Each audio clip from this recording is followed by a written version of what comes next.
표정은 혹시 안 기쁜 것 같아도 속으로는 기쁘시죠?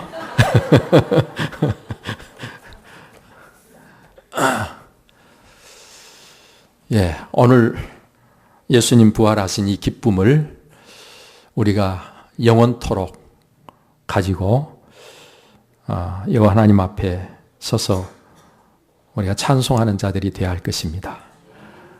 여러분들의 삶 속에 부활의 기쁨이 사라지는 것이 아니라 날이 갈수록 더 새롭고 더 큰 기쁨으로 여러분의 삶을 채워주는 축복의 역사 함께 하시기를 축원합니다.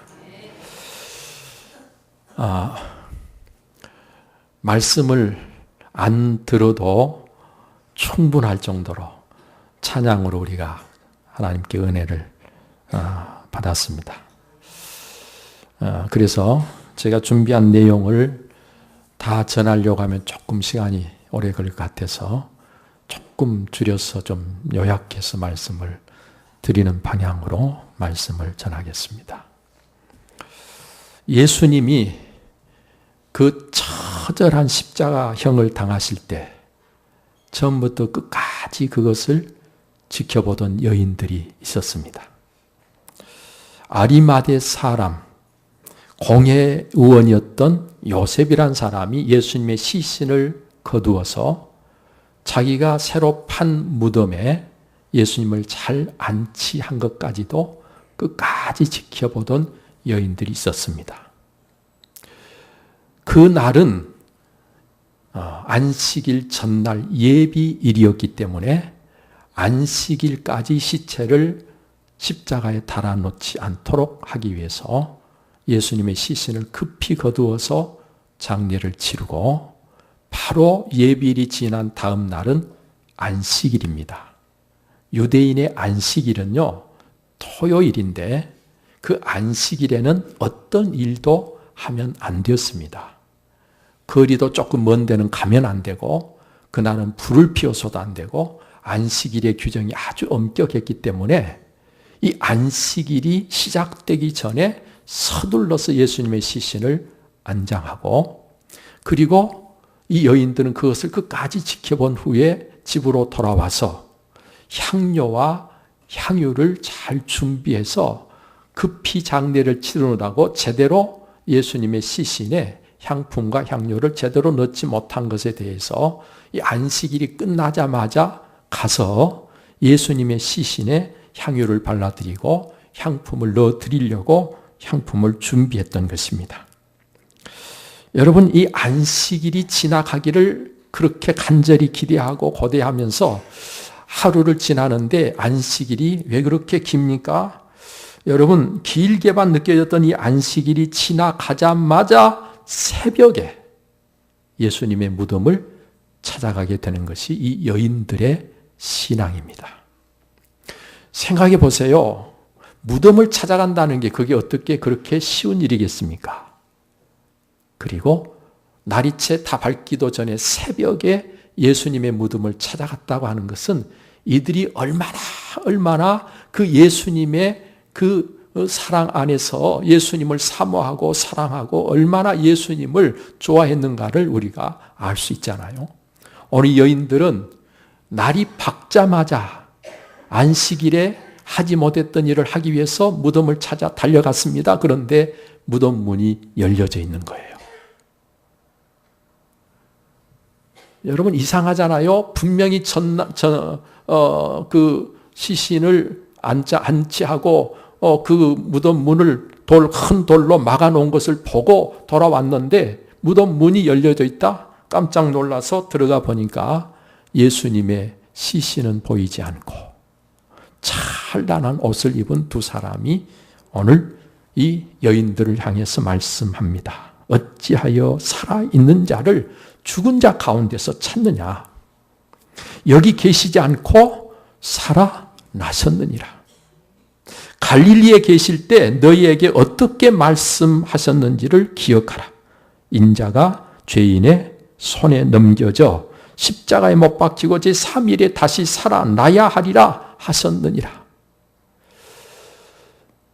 여러분, 이 이야기를 들을 때 곧 예수님께서 하신 말씀이 생각이 났습니다. 그래서 예수님의 말씀을 기억해내고 무덤에서 돌아가서 11제자에게 이 사실을 알렸다고 성경은 기록하고 있습니다. 여러분, 그런데 제자들은요, 이들의 말을 허탄한 듯 여겨, 다시 말하면 말도 안 되는 소리다, 그렇게 생각을 해서 그 여자들의 말을 무시해 버렸지만, 특히 그 중에 베드로는 그냥 그 말을 듣고 가만히 있을 성질이 아닙니다. 그래서 베드로는 그 이야기를 듣자마자 곧 무덤으로 달려가서 자기 눈으로 확인해야 했습니다. 과연 달려가서 보니까 그 무덤 안에 예수님을 시신을 쌌던 세마포만 놓여 있고 예수님은 거기 계시지 않았다고 하는 것입니다. 여기 찬란한 옷을 입은 두 사람을 마태는 형상은 번개 같고 옷은 눈같이 흰 주의 천사라 그렇게 표현을 했고, 무덤을 지키던 자들에 대한 언급도 거기 덧붙여 있고, 천사가 한 말 중에 부활하신 예수님께서 먼저 갈릴리로 가시나니 거기서 너희가 배우리라 하는 말씀도 덧붙여 있습니다. 또 여자들이 제자들에게 알리기 위해서 다름질할 때 예수께서 평안하냐 물으시고 만나 주셨던 일도 함께 기록하고 있습니다. 여러분, 마태가 기록한 것과 누가가 기록한 것이 약간 다르지요. 그런가 하면 또 마가라고 하는 사람은 무덤에서 흰옷을 입은 한 청년이 예수님이 살아나셨음을 증거해 주고 있음을 기록하고 있습니다. 또 여자들이 몹시 놀라서 너무너무 놀라가지고 떨며 무서워서 아무에게도 그 말을 하지 못한 것으로 기록을 하고 있기도 합니다. 요한이라고 하는 사람은 또 이 여자들의 말을 들은 시몬 베드로와 다른 제자가 무덤으로 달려가서 먼저 다른 제자가 무덤에 이르렀는데 무서워서 들어가지를 못하고 밖에서 들여다만 보았는데 거기 세마포가 놓여 있는 것을 보았다. 그 뒤를 곧 따라온 시몬 베드로가 무덤 안으로 쏙 들어가서 예수님께서 누웠던 곳을 보니까 거기 머리를 쌌던 수건과 세마포만 놓여 있는 것을 보았다라고 기록하고 있습니다. 여러분, 이렇게 네 복음서, 마태, 마가, 누가, 요한이 네 복음서가 예수님의 부활 사건을 기록하고 있는데 약간씩의 차이를 보입니다. 천사를 그냥 사람으로 이야기한다든가, 두 사람으로 이야기하는데 한쪽에서는 한 청년으로 이야기를 한다든가, 이런 약간씩의 차이가 있기는 하지만 무엇에 대해서는 동일한 거 아니 거기 예수님의 시신이 있지 않았다고 하는 사실에 대해서는 모두가 동일하고요. 그래서 예수 그리스도의 부활을 이야기하면서 이 네 사람이 증거하고 있는 증거는 네 사람이 입을 맞추고 짜고 한 이야기가 결코 아니다라는 사실을 우리에게 알려주는 것입니다. 만약에 예수님의 부활을 사람들이 조작해서 짜 맞추기를 했다면 동일하게 했을 거예요. 같은 말을 했을 거예요. 입을 맞췄을 거예요. 그런데 네 사람이 하는 이야기가 다 각각 조금씩 차이가 있고 다르긴 다른데 예수님의 부활을 이야기하는 데는 다 동일하게 이야기하고 있다고 하는 사실입니다. 여러분, 그래서 예수님의 부활은 역사적 사실로 사람들이 짜 맞추거나 어떤 사람들이 꾸며낸 이야기가 결코 아니라 실제로 있었던 사건임을 우리에게 알게 해주는 것입니다. 그런가 하면 예수님께서 부활하신 후에 부활의 몸으로 찾아오셔서 막달라 마리아를 만나 주셨고 시몬 베드로를 만나 주셨고 그리고 도마를 찾아와서는 그 손으로 내 손 옆구리를 만져보고 믿음 없는 자가 되지 말고 믿는 자가 되라고까지 하셨고, 예수님께서 7 제자들이 있는 곳에 한꺼번에 있을 때 나타나시기도 하셨고, 바닷가에서 고기를 잡는 이들을 찾아오셔서 같이 아침 조반을 드시기도 하시고, 예수님께서 500여 믿음의 형제들이 함께 모여있는 장소에도 부활의 몸으로 예수님이 나타나셔서 예수님 자신을 보여주셨다는 거예요. 한 번도 아니고 두 번도 아니고 한 사람도 아니고 두 사람도 아니고 수 없는 사람들이 예수님의 부활을 직접 경험했습니다.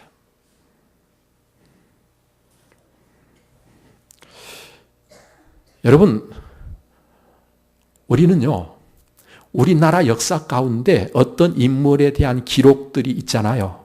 그러면 우리는 그 인물에 대해서, 그 인물이 있었다는 사실에 대해서 전혀 의심하지 않잖아요. 이순신 장군, 누가 꾸며낸 이야기라고 의심하는 사람 단 한 사람이나 있어요? 이순신 장군에 대해서 조금씩 다른 이야기를 하는, 보는 관점에 따라서 조금 다른 이야기를 하는 사람은 있을지 몰라도 이순신 장군의 그 존재와 외적을 물리친 그 사실에 대해서만큼은 아무도 이의를 제기하는 사람이 없어요. 여러분, 그런데 그 예수님에 대한 기록과 이순신 장군의 기록을 놓고 비교하면 이순신 장군의 기록은 없는 것처럼 아주 작은 양이고 예수님에 대한 기록은 말로 할 수 없이 방대한 엄청난 양의 문서들이 있는 거예요. 그런데 우리는 이순신 장군의 이야기는 하나도 의심 없이 받아들이면서 예수님에 대한 이야기는 못 받아들이는 사람들이 너무나도 많다는 거예요. 신기한 일이잖아요. 이상한 일이잖아요.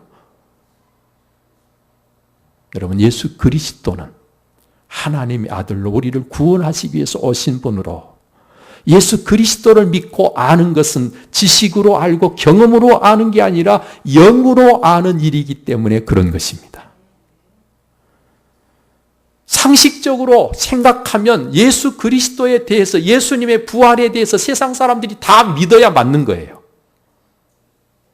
그런데 오늘 저와 여러분들은 믿지만 안 믿는 사람들이 참 많단 말이에요. 그게 바로 아이러니가 아닐 수 없습니다. 예수님의 부활은 사실 예수님이 이미 3번이나 말씀하셨고 그 말씀하신 것을 이루신 일로 계획된 일이었다는 사실을 우리가 잊어서는 안 됩니다. 계획하신 일을 이루신 거예요. 누가복음 9장 22절에서 누가복음 24장 7절에서 누가복음 24장 46절 이하에서 예수님은 일찍이 자신이 십자가에 죽고 사흘 만에 부활하게 될 것임을 분명히 말씀하셨습니다. 마태복음에도 보면 마태복음에 16장 21절, 17장 23절, 20장 19절에 3번 말씀하신 것을 기록해 놓고 있습니다. 거기 마태복음 20장 19절 한 절만 보면 이방인들에게 넘겨주어 그를 조롱하며 채찍질하며 십자가에 못 박게 할 것이나 제3일에 살아나리라고 예수님께서 미리 말씀하신 것입니다. 그 말씀하신 것을 이루신 거예요. 그러니까 이것은 계획된 일이었다라는 사실이죠.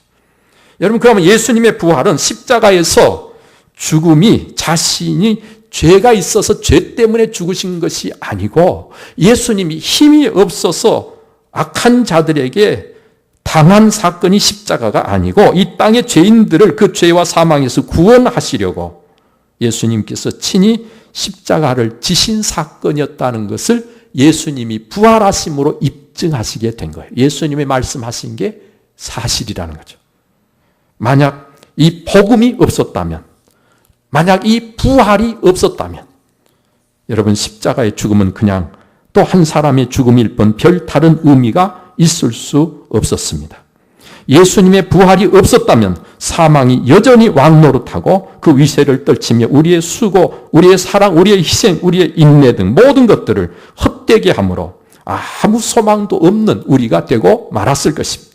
예수님의 부활이 없었다면 모든 약속이 거짓말이 되어버리되 하나님이 우리에게 주신 약속들이 다 거짓말이 되어버리고 예수님의 말씀 역시 하나의 이상일 수는 있지만 현실이 될 수 없는 허망한 이야기에 불과할 것입니다. 여러분, 그런데 예수님의 부활은 바로 그 모든 것을 바꾸어 놓아버렸어요. 그래서 우리가 이 땅에서 살아가면서 어떻게 하든지 주님 위해서 사는 모든 것들이 다 가치 있는 일이 되고 의미 있는 일이 되고 우리가 하나님 앞에서 그 모든 것들이 정말 필요한 일이 되어졌다는 것입니다. 여러분, 죽음으로 모든 것이 끝나버린다면 우리가 하는 모든 일들이 다 아무 의미가 없어질 것이지만 예수님의 부활로 죽음이 끝이 아니라 죽음은 새로운 시작이 되게 하심으로 우리가 하는 모든 일들이 의미 있고 가치 있는 일이 되게 해 주셨다, 그런 말이. 그러므로 예수님의 부활은 하나님의 모든 약속이 반드시 그대로 이루어짐을 알게 하고 예수님을 통한 하나님의 구원을 얼마든지 믿을 수 있게 해준 사건입니다. 우리가 가장 절망적인 상황에 처해 있다 할지라도 소망을 잃지 않게 해줍니다.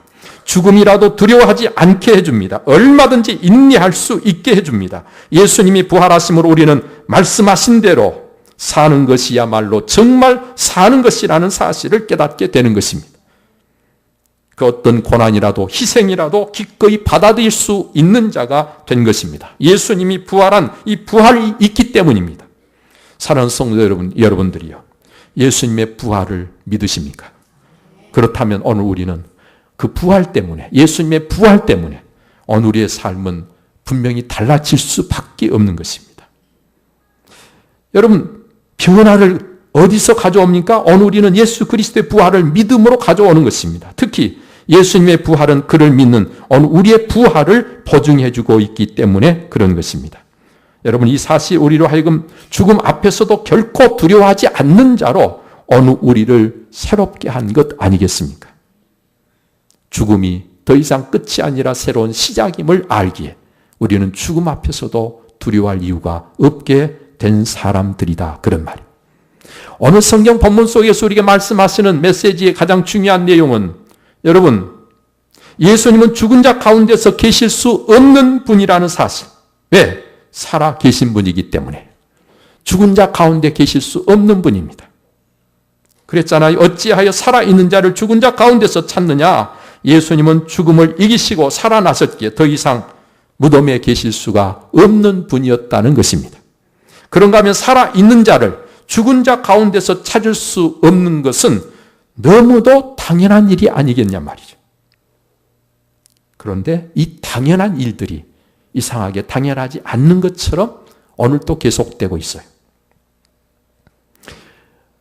살아있는 자를 죽은 자 가운데서 찾을 수 없다는 이야기는 너무 당연한 이야기 아닙니까? 상식 아닙니까? 여러분, 그런데 이렇게 번지수를 잘못 찾는 일들이 지금도 우리의 삶 속에는 얼마든지 있다는 거예요. 만물보다 부패한 것이 우리 인간의 마음이다 그랬습니다. 만물보다 부패한 것이 우리 인간의 마음이. 그런데 그렇게 부패한 마음을 가진 우리 인간이 선한 일을 행함으로 구원을 받겠다고 하는 것은 말도 안 되는 이야기예요. 그게 바로 번지수를 잘못 찾고 있는 거예요. 우리의 눈은 아무리 보아도 얼마든지 더 볼 수 있을 만큼 끝이 없습니다. 다시 말하면 우리의 눈을 채울 수 있는 것은 아무것도 없습니다. 마치 그처럼 우리의 마음 또한 이 세상 모든 것을 다 가진다 할지라도 만족할 수 없는 것이 우리 인간의 마음입니다. 그럼에도 불구하고 사람들은 세상 것으로 만족을 얻겠다고 발버둥을 치고 있는 것을 보면 참으로 번지수를 잘못 찾은 것이며 틀림이 없습니다. 여러분, 이미 죽은 사람에게 아무리 좋은 음식을 가득 차려놓은들 죽은 사람이 어떻게 입이라도 한번 대볼 수가 있겠어요? 그런데도 사람들은 죽은 사람을 위해서 정성을 담아 상을 차려 제사를 드립니다. 이게 번지수를 잘못 찾고 있는 거예요. 살아있는 자를 죽은 자 가운데서 찾는 일하고 그게 뭐가 다르겠습니까? 똑같은 일이에요. 오늘 우리는 그렇게 어리석은 삶을 살아서는 안 된다는 것입니다. 그런가 하면 이미 하신 말씀을 기억하라. 예수님께서 하셨던 말씀들을 기억하라고 했지요. 갈릴리에 계실 때 너희에게 어떻게 말씀하셨는지 기억하라. 말씀을 듣고 잊어버리면 그것이 내게 능력이 되지 못합니다. 그러면 내가 말씀 안에서 누려야 할 것들을 누리지 못하는 것입니다. 주신 말씀을 기억하고 그 말씀이 어떻게 이루어지는가를 살피며 늘 말씀을 따라 오늘을 살아갈 수 있을 때, 그 말씀으로 판단하고 선택하며 오늘을 살 때 내 삶 속에 하나님의 역사가 함께합니다. 기적이 나타납니다. 여러분, 말씀하셨다면 하신 말씀은 반드시 그대로 이루어진다고 하는 사실을 우리에게 가르쳐 줍니다. 그것이 바로 예수님의 부활입니다. 예수님은 십자가에 못 박히게 될 것을 말씀하셨습니다. 그리고 3일 만에 다시 살아날 것을 말씀하셨습니다. 말씀하신 그대로 예수님은 부활하셨습니다. 그것은 무엇을 의미합니까? 말씀하신 것은 아무리 불가능해 보여도 반드시 그대로 된다는 거예요. 이해가 안 돼도 예수님은 우리가 신뢰하고 믿을 수 있는 하나님의 아들이시기에 여러분, 이해가 안 되는 것을 그냥 믿고 그대로 행하면 마침내 알게 됩니다. 그것이 믿음으로 아는 것입니다. 우리가 우리의 이성이나 우리의 지식이나 우리의 방법으로 알 수 없는 모든 것은 사실은 믿음으로만 알 수 있게 됩니다. 여러분들은 이해가 되든 안 되든 하나님의 말씀이기 때문에, 이해가 되든 안 되든 예수님의 말씀이기 때문에 그 말씀이 그대로 이루어질 것을 믿고 그대로 행함으로, 그 믿음으로 행한 다음에 그 믿음이 사실이고 진리인 것을 알게 되는 이 축복의 길을 꼭 가시기를 바랍니다. 보세요. 하나님께서 아브라함에게 내 독자 이삭을 내게 번제로 바치라 그럴 때 그게 이성적으로 이해가 되는 일입니까? 절대로 이해할 수 없는 일인데도 아브라함은 그 말씀을 그대로 받아들이고 순종을 했더니, 순종한 다음에 하나님께서 왜 독자 이삭을 바치라고 하셨는지를 다 알 수 있게 된 것 아니겠습니까? 아람 나라의 나만 장관이 나병이 걸려가지고 죽게 되었을 때 이스라엘 땅에 엘리사 선지자를 찾아갑니다. 찾아갔을 때 엘리사 선지자가 심부름하는 아이를 하나 내보내서 요단강에 가서 7번 몸을 씻으라고 이야기합니다. 이 나만 장관이 생각할 때 말도 안 되는 이야기요. 몸을 씻어서 내 몸이 나을 것 같으면 진즉 나았다는 거요. 자기가 사는 땅에는요, 이 요단강 이 물보다 훨씬 더 깨끗한 물이 있다는 거요. 그래서 성질 내고 가려고 그랬잖아요. 여러분, 그런데 우리의 이성으로는 이해가 안 되지만 종 하나가 아니 여기까지 와가지고 병 나으려고 왔는데 한번 해보고 가면 될 텐데 한번 그냥 미친 척하고 그냥 해보고 안 되면 안 되더라도 해보고 가면 될 텐데 종이 안타까워서 하는 이야기를 듣고 마음을 바꿨잖아요. 그리고 도저히 이해가 안 되지만 가서 그냥 몸을 7번 씻었더니 어떻게 됐어요? 그 살이 어린 아이 살갗처럼 부드럽고 깨끗해졌다는 거 아니에요. 이걸 누가 과학적으로 설명을 하고 누가 이것을 이해할 수 있게 설명이 가능하냔 말이에요. 그런데 그게 사실인데 어떻게 할 거예요? 여러분, 우리는 말씀하신 것은 그대로 아멘하고 순종하는 것입니다. 아무 말씀이나가 아니라 하나님의 말씀, 예수 그리스도의 말씀을 그래야 된다 그 말이에요. 바로 그럴 때 오늘의 삶 속에는 우리가 알지 못하는 새로운 세계가 열리는 거예요. 새로운 역사가 펼쳐지는 거예요. 하나님의 기적을 보게 되는 것입니다. 오늘 이 시간 여러분들은 바로 그 기적의 현장에 있기 위해서 말씀을 이해하든 못하든 순종함으로 그 말씀 가운데 살아가는 여러분들이 꼭 되시기를 바랍니다. 기도하겠습니다. 사랑해